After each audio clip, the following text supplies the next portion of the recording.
మేము రెడీ అయిపోయాం. ఇప్పుడైతే కిందికి పోయి వాళ్ళు మన కోసం ఏం లంచ్ చేశారో చూద్దాం. పదండి వెళ్దాం.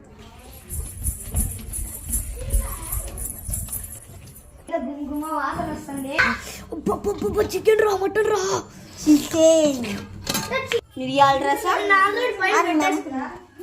నాకు ఇష్టమైన పుల్లగూర, చికెన్, మిరియాల రసం వేసుకొని తింటే భారీ.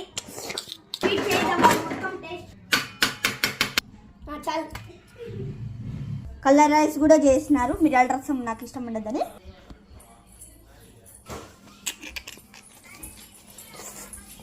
నేనైతే ఇది కలర్ రైస్ చికెన్ వేసుకున్నా. గౌతమ్ అయితే మామూలు రైస్ చికెన్ మిరియాల రసము పుల్లగూర వేసుకున్నాడు.